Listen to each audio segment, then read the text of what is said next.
You ever been so publicly humiliated that your whole body just froze? Like, time stops, your face burns, and you can hear your heartbeat in your ears while everyone stares at you. Yeah, that was me on June 15th, 2023. Standing there in 4-inch heels that were already killing my feet, wearing a $300 dress I'd saved up to buy, in front of my husband's entire family at one of the most exclusive restaurants in San Francisco, and realizing there wasn't a seat for me. Not by accident, it was planned, by my mother-in-law.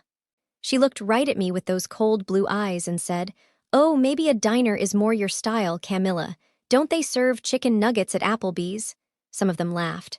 Even Derek, my own husband, he actually laughed, but I just smiled, and I turned to the host. "Would you mind finding me a seat?" Because what she didn't know was that the owner was already walking over, and he kissed me on the cheek like we were old friends. Which we were. Let me tell you how we got there. But first, I have a quick favor to ask. Drop a comment below and let me know what time you're watching this. I'm curious if you're team late night story time or if you're here during your lunch break. And if this is your first time here, don't forget to hit that subscribe button. We drop new videos every single day. Now, let's get back to the story. I met Derek Richardson in October 2019. I just moved to San Francisco from East LA to take a graphic design job at a mid-size marketing firm called Apex Creative. The salary was decent, not amazing, but enough to afford a studio apartment in the Mission if I was careful with my money. Derek was a CPA at a firm in the financial district. We met at a coffee shop on Valencia Street. I was working on a freelance logo project, laptop open, design sketches scattered everywhere. He was in line behind me, and when I ordered my cortado in Spanish, he said, "Your accent is beautiful. Are you from here?" Most people, when they asked that question, there was always this undertone.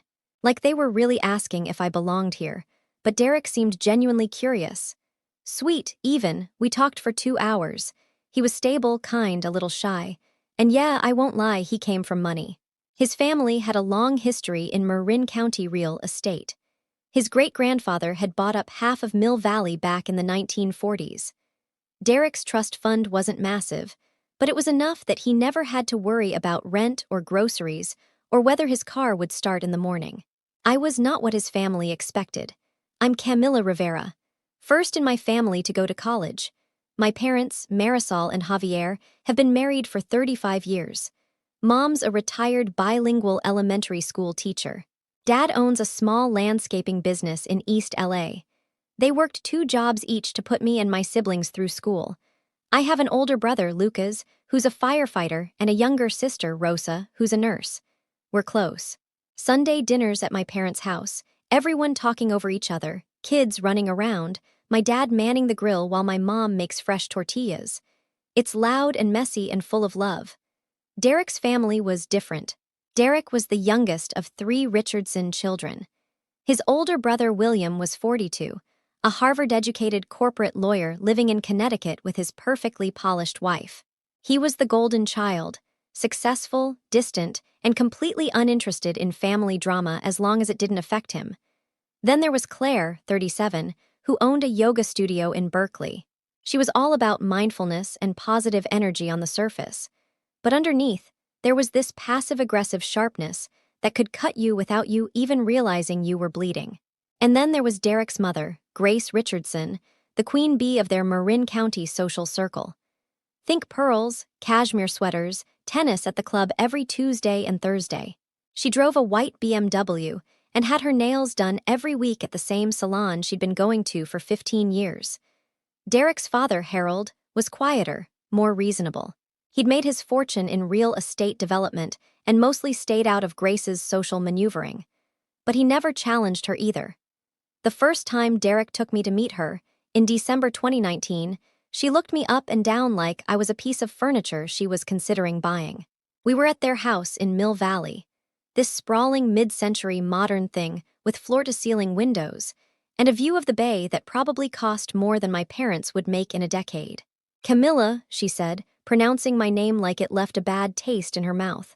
"What an interesting accent you have." "Thank you," I said, because what else do you say to that? "And what do your parents do for work?" "My mom's a teacher and my dad owns a landscaping business." She nodded slowly. How industrious. And Derek tells me you're in graphic design. The way she said it, like I finger painted for a living. I work at Apex Creative, I said. We handle branding and marketing for tech companies mostly. Oh, that's cute. Do you make posters for schools? Derek didn't say anything, just sat there, uncomfortable, picking at his sleeve. That should have been my first red flag, but I was in love. Derek was sweet to me. He brought me coffee in the morning, remembered when I had big presentations at work, listened when I talked about my dreams of maybe starting my own design studio someday. He made me laugh. And when it was just the two of us, everything felt right. His family was just an obstacle we'd work through. We got engaged in September 2020. Derek proposed at Baker Beach, right at sunset, with the Golden Gate Bridge in the background. It was perfect. I called my parents crying, and they were so happy for me. My mom immediately started planning, talking about venues and flowers, and how we'd make it work on a budget. But when Derek told his family, Grace's response was ice cold. Are you sure about this, Derek? You're still so young. He was 32. We got married mid-2021, at a time when the pandemic was still a concern. It was supposed to be a small ceremony anyway, just immediate family, maybe 20 people total. But Grace didn't attend, said she was concerned about the virus. Funny thing, though. She hosted a 30-person brunch the next week for her book club. The wedding was beautiful despite her absence. We held it in my parents' backyard in East LA. My mom had spent weeks turning the little space into something magical. String lights, handmade centerpieces, my dad's prize-winning roses in full bloom. Derek's dad, Harold, came. So did Derek's older brother William and his wife, and Derek's sister Claire with her husband and kids. But Grace's empty chair at the front row felt like a black hole. After the ceremony, Claire pulled me aside. You know, she said, I really admire you for not being intimidated by all this. All what? I replied the family. The expectations. I mean, it can't be easy, coming from such a different background. I should have punched her in the mouth. Instead, I just smiled and said, love makes everything easier. She laughed like I'd said something naive.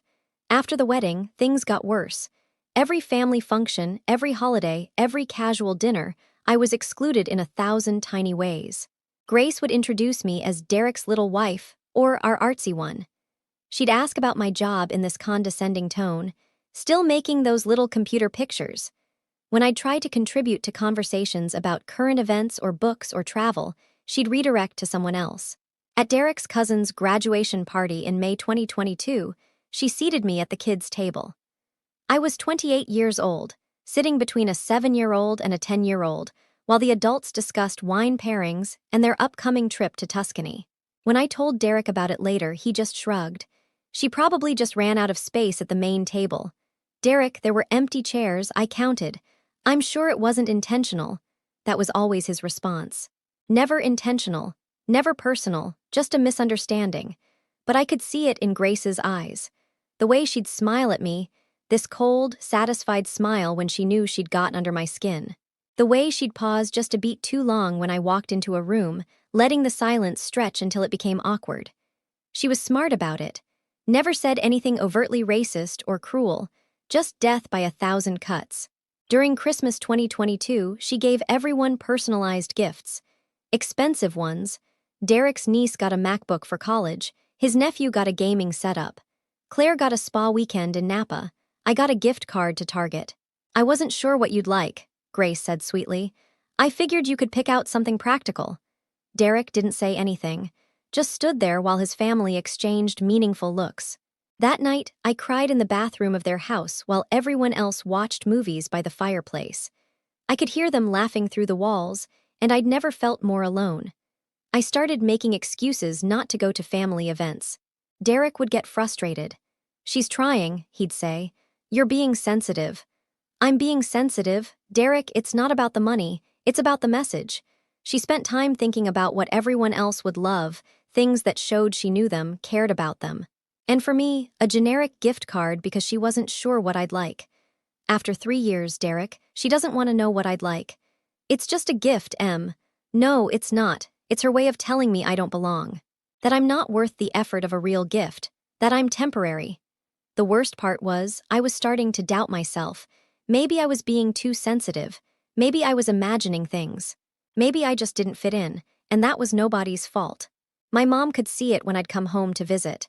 She'd look at me across the dinner table and say, "Mija, you're getting too thin, and you don't smile like you used to." "I'm fine, Mom." "No, you're not. That family is changing you." "They're not that bad," I replied, Camilla. She'd set down her fork and look at me seriously.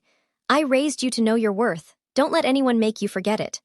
But it was hard to remember my worth when the people who were supposed to be my family treated me like I was invisible. Then came the dinner invitation that changed everything. It was the first week of June 2023. Derek's dad, Harold, was turning 65, and Grace was planning something special. She'd booked a private dining room at La Fontaine, this ultra-exclusive French-Asian fusion restaurant in Nob Hill. I'd heard of La Fontaine. Everyone in San Francisco had. It was impossible to get a reservation. They had a 6-month waiting list and a dress code that was actually enforced. The kind of place where dinner for two could easily cost $500. The invitation came in the mail on cream-colored cardstock with gold embossing. "Very Grace.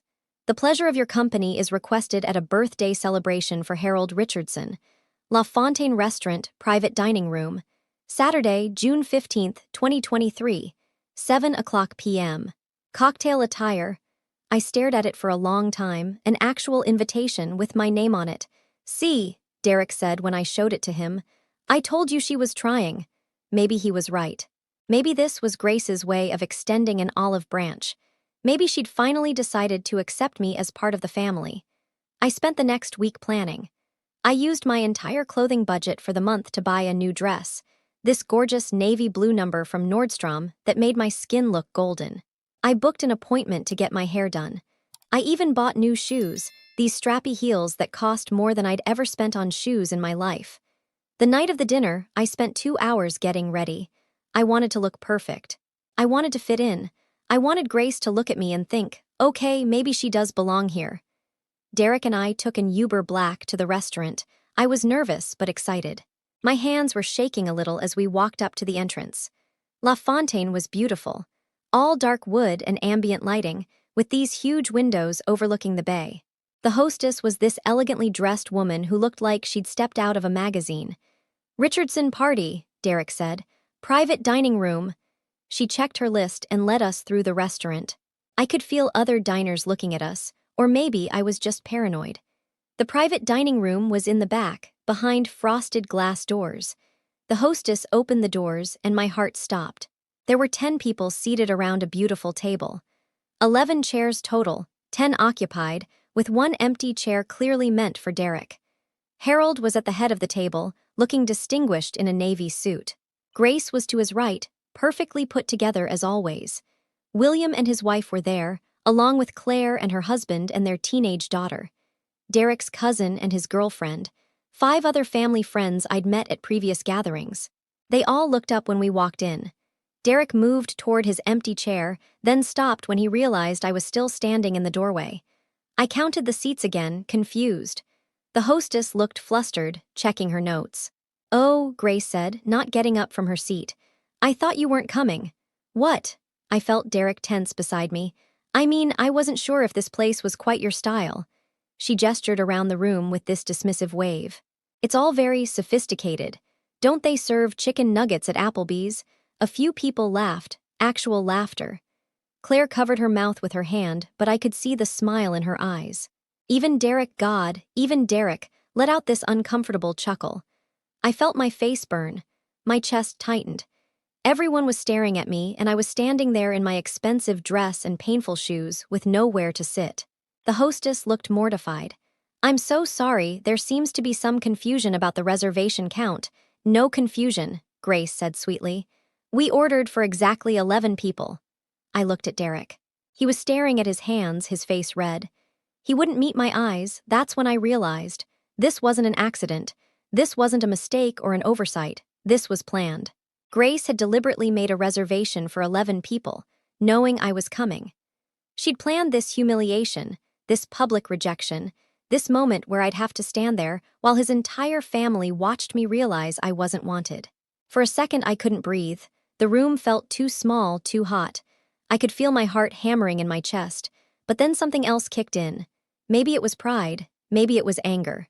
Maybe it was just 28 years of my mother's voice in my head telling me to know my worth.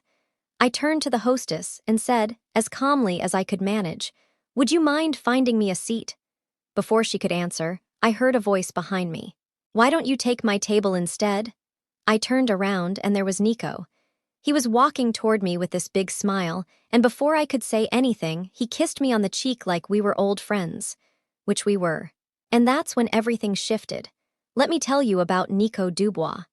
Back in 2020, when I was still new to San Francisco and trying to make it as a designer, I was taking every freelance gig I could find. The pandemic had hit, and Apex Creative had cut everyone's hours.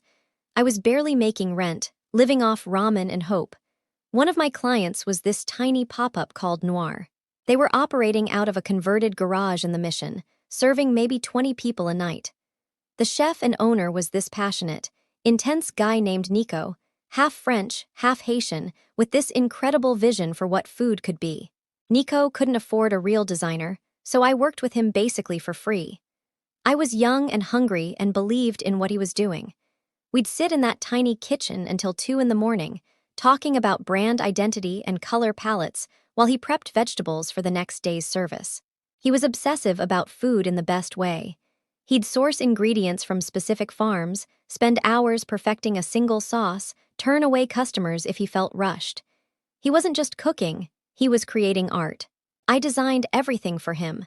The logo, the menu layouts, the simple website.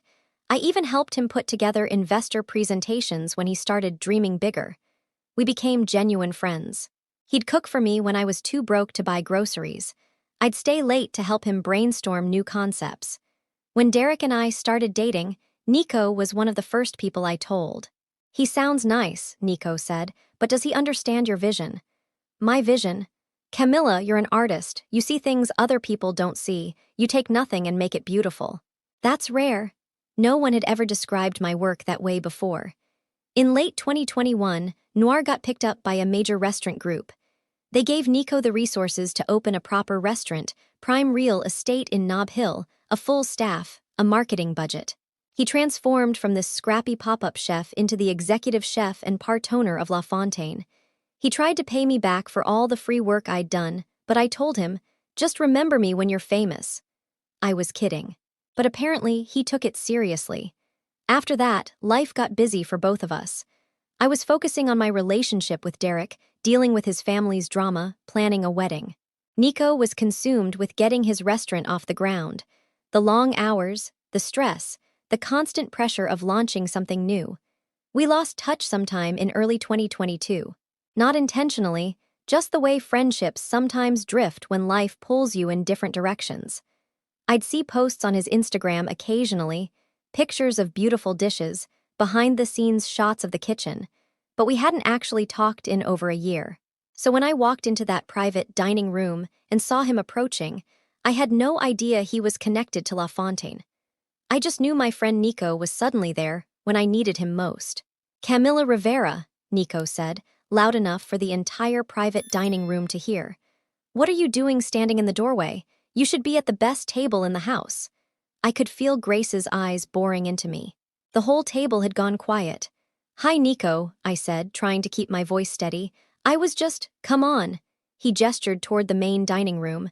"I've got something better." He led me past the private dining room where Derek's family was sitting in stunned silence. I could see Grace's face out of the corner of my eye. She looked like she'd swallowed something bitter. Nico took me through a side entrance I hadn't noticed before, into this smaller, more intimate space overlooking the kitchen. It was the chef's table, 6 seats with a perfect view of the controlled chaos of the La Fontaine kitchen. "This is where I eat," Nico said. "It's the best seat in the house." The table was already set for one, with beautiful plates and crystal glasses. A server appeared immediately with a menu. "Actually," Nico said, "forget the menu, let me cook for you." For the next 2 hours, Nico personally plated every course. He brought out dishes that weren't even on the regular menu.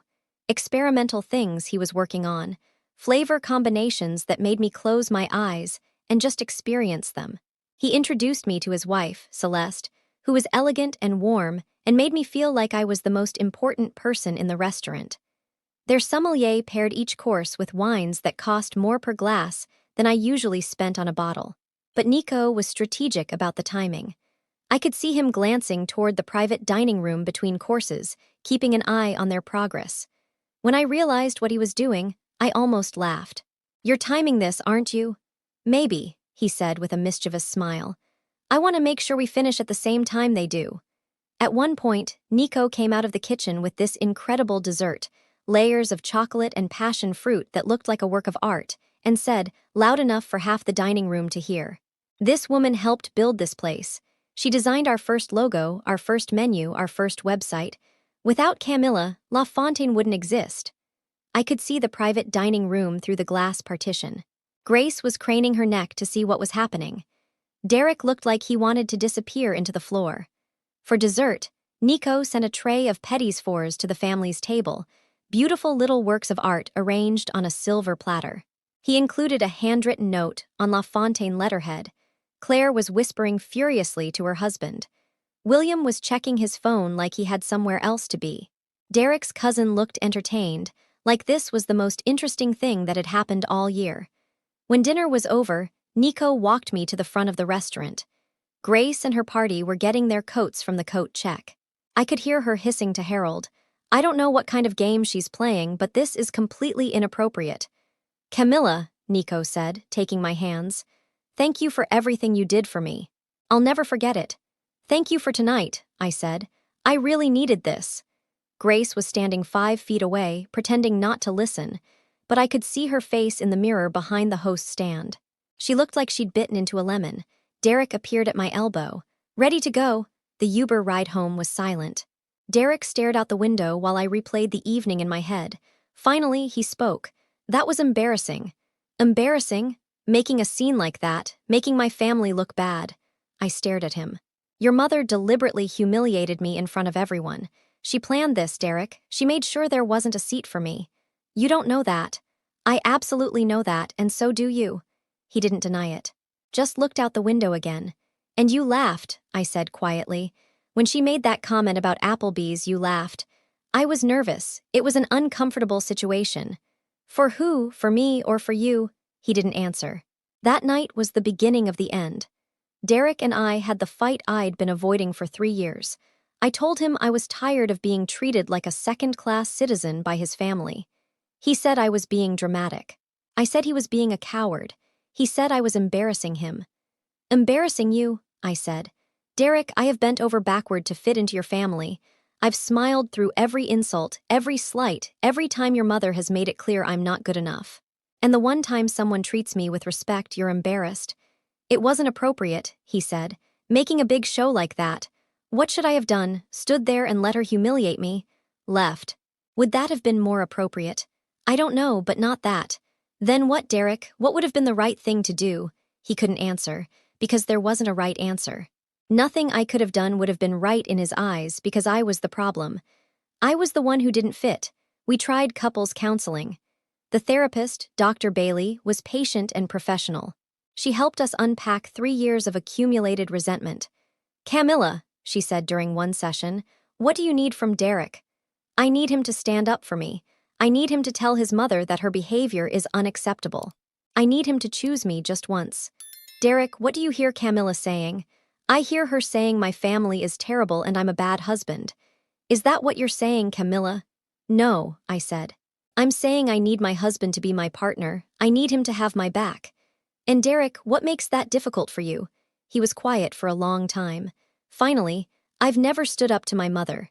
"I don't know how." "But you're willing to learn?" Another long pause. "I don't know." That was the moment I knew it was over. Derek moved out in September. He rented a studio apartment in Soma, close to his office. We were polite about it, divided up the furniture, split the security deposit, agreed on who would take what. I kept our apartment in the Mission.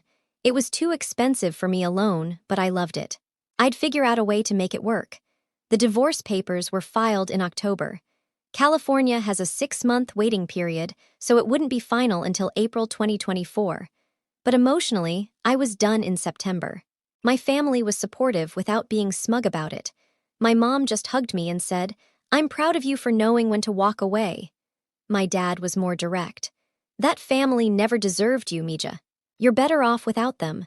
Rosa, my sister, was furious. I can't believe he let his mother treat you like that. Good riddance. Lucas, my brother, offered to have a conversation with Derek.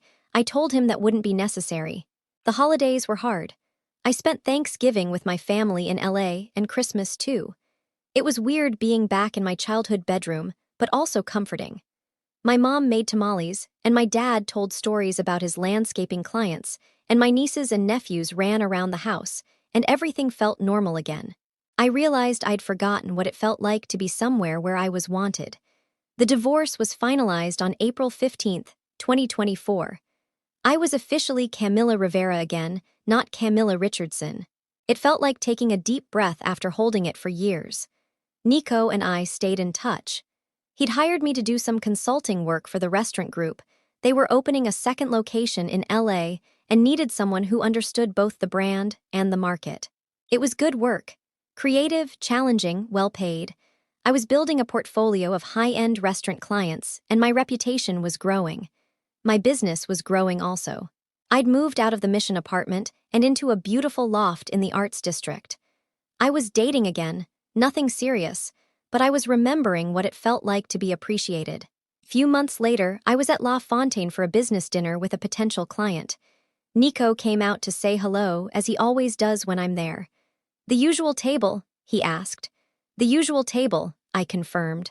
As he led me to the chef's table, I saw a familiar face in the main dining room. It was Derek, with a woman I didn't recognize.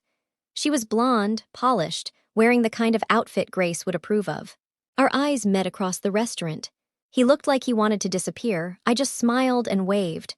The woman he was with noticed and asked him something. He shook his head and went back to his menu. Nico noticed too. "Is that my ex-husband?" I said. "Don't worry about it." "Should I?" "No," I said. "Just make me that incredible lamb dish you were telling me about." During dessert, Derek's date excused herself to go to the bathroom. Derek looked over at me, then got up and walked over to my table. "Hi, Camilla." "Hi, Derek. You look good, happy." "Thank you, you too."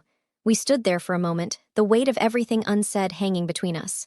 "I'm sorry," he said finally, "for how things ended, for how my family treated you, for not standing up for you when I should have." "I appreciate that," I said. "I really do. I've been thinking about what you said, about choosing you. You were right, I should have chosen you. But you didn't." "No, I didn't." His date was coming back from the bathroom, looking confused about why her dinner companion was talking to another woman. "I should go," Derek said. "Derek," I said as he turned to leave, "I hope you're happy." He looked back at me. "I hope you are too." "I am," I said, and I meant it. As he walked back to his table, Nico appeared with a final course, a beautiful chocolate soufflé with gold leaf. "On the house," he said. I took a bite and closed my eyes. It was perfect. Sweet, rich, with just a hint of salt to balance the sweetness. Just like the life I'd built for myself. So here's my question for you. Have you ever had someone underestimate you, only to be proven spectacularly wrong? Maybe a boss who overlooked your potential, a teacher who didn't believe in you, or a family member who thought you'd never amount to much. I want to hear your stories in the comments below. If you enjoyed this story, make sure to hit that like button.